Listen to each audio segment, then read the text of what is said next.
Beaucoup de traders débutants se prennent à rêver en pensant que la mise à break-even pratiquée par les traders, on va dire expérimentés, est la solution à tout. Je ne pense pas et je vous explique pourquoi. Salut, c'est Trado, content de vous retrouver pour la mise à jour de l'analyse technique du CAC 40 avec une séance très médiocre, 0,3%, pas vraiment surprenante au regard des éléments qu'on a abordés lors des précédentes vidéos, pas vraiment surprenante au regard du fait qu'on avait ici un chandelier en passant de ceinture baissier. On l'avait vu hier, regardez la vidéo précédente.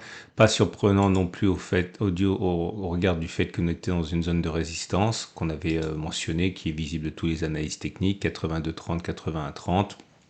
Pas surprenante enfin, parce qu'on avait dit dans la vidéo de la semaine dernière qu'il fallait généralement considérer deux clôtures au-dessus de la résistance pour la savoir, la supposer passer, ou au moins une bougie entière au-dessus de la résistance. C'était pas le cas puisqu'on a vu qu'une seule bougie au-dessus de la résistance. Ok. Troisième chose, il y a également le fait qu'on a cette résistance ici. Bah ouais, c'est pareil, c'est toujours pareil, hein. La structure du marché fait qu'on revient tester plus souvent que l'inverse, les zones de résistance cachées. J'avais expliqué qu'on avait une probabilité assez importante d'aller revisiter cette zone compte tenu du fait qu'on avait ici une ancienne résistance qui a été cassée, on avait la M20, la M50, bref, pas mal de choses ici qui militaient pour un retest, sans compter les retracements de Fibonacci. Donc voilà, c'est pas inquiétant en tant que tel pour l'instant, et c'est pour ça qu'il faut avoir une idée claire déjà à la base du niveau de retracement à laquelle on peut s'attendre afin de ne pas être pris au dépourvu lorsque cela se produit. D'ailleurs, je tiens à le dire tout de suite avant que je n'oublie. On m'a dit, Trado, c'est dommage que tu doives prendre tes profits maintenant au regard du three line break, alors que bon, clairement, j'avais acheté 8123. On n'a pas touché le niveau du niveau d'entrée ici. Ça a son importance pour ce que je vais dire plus tard, mais on est venu un petit peu au-dessus. On m'a dit, bah, c'est dommage que tu aies dû prendre tes profits parce que le three line break est passé rouge. Alors, de deux choses l'une. Un, attention, parce que oui, c'est vrai, le three line break est passé rouge ici, ce qui est plutôt de mauvais augure, puisqu'on sait que lorsqu'on a un premier bloc rouge, le three line break qui se produit, comme ça a été le cas d'ailleurs aujourd'hui, je vous le montre rapidement. Ici, il est plus plausible, hein, que l'on ait encore du rouge derrière plutôt que on ait du vert. On l'a déjà testé à moult reprises, hein. Vous voyez, quand on a du rouge, généralement, c'est une série de rouges. Mais je parlais pas du tunnel break journalier. Moi, je parle du tunnel break hebdomadaire. Je vous rappelle le contexte, hein, de ce trade que j'ai pris. C'était un contexte hebdomadaire. J'avais expliqué eu un three line break vert en données hebdomadaires. Je suis désolé, c'est un peu compliqué si vous débutez sur cette analyse. Vous allez sans doute faire vos adieux à l'analyse technique si c'est votre première, mais c'est important pour ceux qui suivent la chose. Regardez, j'avais mis le stop de protection en dessous, et c'était au regard du fait que le three line break avait basculé vers sur les données hebdomadaires. Ça, c'était la vidéo d'il y a 2 semaines. Et à partir de là, j'avais expliqué on avait backtesté à 100%, hein, le fait qu'après une séquence vert, rouge, vert, on avait du vert. Donc mon stop de protection, c'est en cas d'apparition d'un three line break rouge sur les données hebdomadaires. Donc non, j'ai pas pris de micro profit, je suis toujours dedans, et ce ne sera finalement que si on descend beaucoup plus, hein, sur les données journalières et hebdomadaires, hein. Donc à ce niveau, j'ai pas du tout pris mes profits sur le niveau actuel. J'aimerais également insister sur le fait, c'est un peu décousu, j'en suis vraiment désolé, sur le fait qu'on a un gap ici qui est béant, et je pense totalement qu'on a les moyens d'aller le chercher, hein. Les autres éléments, la moyenne mobile à 7 jours, elle est maintenant en dessous des cours, enfin au-dessus des cours, mais toujours montant en tendance immédiate, elle est neutre. Par contre, si vous regardez la moyenne mobile à 20 jours, c'est toujours ascendant et au-dessus, donc la tendance générale est haussière, la tendance de fond est également haussière, la tendance de long terme est également haussière. J'ai rien à backtester aujourd'hui, donc je vais continuer à faire de la pédagogie, et je reviens sur une question qui m'a été posée par Hervé dans les commentaires. Il faut vraiment que vous jetiez un œil aux commentaires des vidéos YouTube parce qu'on apprend des choses, notamment à travers les questions qui sont posées. On m'a dit, Trado, pourquoi est-ce que tu prends pas tu mets pas des stops à break-even? Alors, qu'est-ce que le stop à break-even? C'est une pratique très usitée des traders de court terme. L'idée, c'est que, imaginons que vous achetiez, par exemple, je dis n'importe quoi, ici. Ok, faites pas attention au graphe, hein, c'est mon schéma qui compte. Vous avez acheté ici, ok, parce qu'on a passé la résistance. La prise de stop la mise de stop à break-even, c'est que si jamais ça monte, vous prenez un petit peu de profit ou pas et vous mettez votre stop sur le point d'entrée. Ok, comme ça, si les cours redescendent sur votre point d'entrée, vous êtes sorti de votre trade et vous n'avez rien perdu. Et vous avez même gagné un petit peu d'argent si vous avez pris un peu de profit au passage. Bon, clairement, ça aurait voulu dire ici, dans le trade que j'ai pris, puisque je suis rentré à 8123, je prenais un petit profit ici, par exemple, je voulais, alors qu'on était en progression, puisque finalement, quand on y pense, hein, si je suis rentré à 8123, j'ai pris jusqu'à potentiellement 1,65% de gain. L'idée, ça aurait été de prendre des profits partiels et de mettre mon stop de protection sur le résiduel au cas où les cours reviendraient sur mon niveau d'entrée à 8123. Comme ça, je prends un micro profit et je ne perds rien. C'est ce que les traders aiment appeler des trades gratuits, c'est-à-dire que voilà, j'ai pris mon profit et maintenant au pire, je perds le reliquat sur mon point d'entrée, mais je peux plus perdre entre guillemets. Alors, je vais vous dire ce que je pense du break-even. Et ça, c'est très important parce que c'est à la base de beaucoup de trading perdant, le break-even. Je ne suis pas contre le break-even, mais uniquement dans certaines circonstances. Déjà, il faut savoir que absolument aucune étude n'a montré que la mise de stop à break-even était rentable.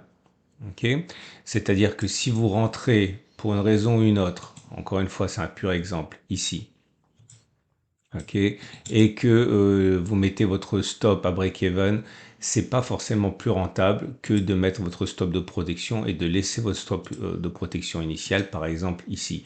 Pourquoi? Bah, tout simplement parce que vous allez augmenter le nombre de petits gains, mais sur le long terme, vous allez voir que vous allez réduire votre taux de succès, bah, par définition, puisque vous avez plein de trades qui vont être sortis à break-even et très souvent ça va repartir. Alors c'est pas que négatif, hein. C'est pas négatif parce que si les cours effectivement redescendent, bah, vous aurez perdu moins en sortant à break-even que si les cours redescendent jusqu'à votre niveau de stop initial. Et c'est à l'origine pour laquelle, c'est la raison pour laquelle beaucoup de traders prennent leur stop à break-even. Alors, comme je le dis, vous allez augmenter votre taux de succès, mais vous allez également augmenter le taux de succès avec des petits gains et vous allez réduire les trades avec un gros gain. C'est pas mal, ça se calcule, mais encore une fois, c'est pas du tout une situation qui est favorable dans l'absolu. Alors, qui prend des stops à break-even? Je vais vous dire, ceux qui prennent des stops à break-even, c'est ceux qui font un trading qui est intensif et qui généralement ont besoin de générer des revenus. Par exemple, si vous êtes un trader pro et que vous faites du trading intensif, vous avez besoin de remplir votre gamelle toutes les semaines. Vous ne pouvez pas vous permettre d'avoir trop de semaines qui sont négatives, tout simplement parce que vous avez besoin d'argent pour vivre. Donc, vous allez avoir tendance à sécuriser un revenu en prenant ne serait-ce que plein de petits profits et en limitant au maximum les semaines où vous n'avez rien gagné. Parce que le problème, c'est que si par exemple les cours montent et puis redescendent sur le stop de protection, non seulement c'est un trade où vous n'avez pas gagné, mais c'est en plus un trade où vous avez perdu. Et donc c'est un trade où éventuellement vous risquez de mettre l'équilibre financier de votre budget en risque. Donc effectivement, quand vous prenez plein de petits trades et que vous avez besoin de sécuriser un revenu, vous allez effectivement prendre des petits profits et sortir à break-even. Mais si ce n'est pas le cas, encore une fois, c'est complètement une stratégie qui est différente, qui est basée sur le fait que les petites rivières font les grands fleuves et qu'il vaut mieux prendre plein de petits profits et pas de pertes plutôt que prendre des gros gains et des pertes plus conséquentes. Mais il n'y a pas de règle par rapport à ça, il faut vraiment le comprendre. Et encore une fois, je le répète, aucune étude sérieuse n'a montré que le break-even était plus rentable, mais la mise à zéro ou à mise de stop à break-even était plus rentable. Je le répète, c'est uniquement dû au fait que certains ont besoin de rentrer de l'argent régulièrement. Donc, je le faisais dans des séquences de trading court terme ou lorsque je dépendais plus d'un revenu, on va dire, régulier pour vivre basé sur le trading, ce qui est plus le cas maintenant. Mais là, dans ce cadre-là de vidéo pédagogique, ce que j'ai pris comme trade, c'est un trend de trend follow, c'est un trend de trend following, c'est-à-dire le trend following, ça part du principe que vous ne voulez pas nécessairement avoir plein de petits gains, vous voulez avoir des gros gains, surfer une tendance et tout en sachant que votre taux de réussite sera moins important que si vous prenez des petits trades régulièrement dont vous verrouillez le profit comme je viens de vous expliquer. Donc voilà, si vous débutez le trading, sachez que la mise de stop loss ou remonter le stop loss à break-even, ça peut rassurer, ça peut avoir son intérêt, mais ce n'est absolument pas un impératif.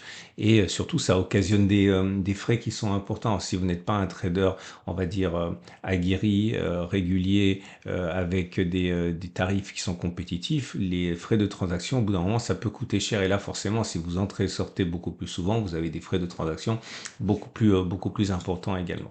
Alors, juste pour terminer, il faut savoir également que très souvent, les cours vont faire ça. Ça monte, ça descend, ça monte. Dans le meilleur des cas, évidemment, ça descend et ça remonte, etc. Et si vous avez acheté, par exemple, je dis n'importe quoi sur ce niveau, très souvent, vous allez être confronté à l'oscillation des cours, ok? C'est-à-dire que ça, il y a du bruit.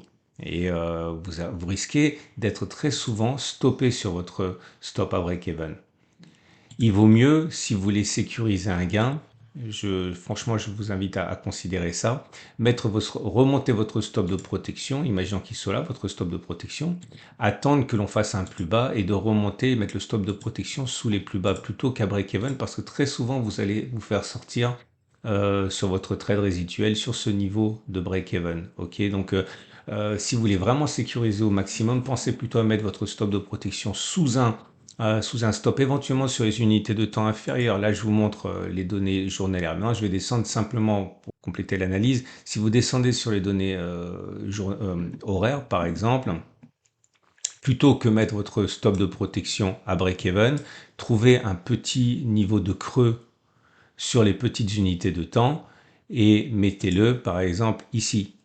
Ok, alors c'est sûr, ce sera peut-être pas stop à break-even, peut-être que ça sera un petit peu en dessous et peut-être que vous allez essuyer une perte, mais vaut mieux mettre un stop de protection sous les plus bas, même sur les petites unités de temps, ok, que mettre simplement un break-even qui n'a d'autre signification que finalement le moment où vous avez pris votre trade et qui n'a pas de signification de marché.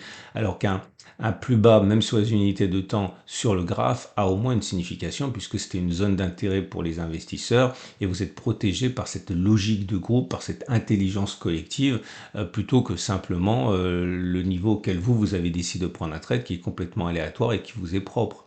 Ok, donc voilà, ça c'était mon petit conseil du jour. Évitez de mettre des stops à break-even.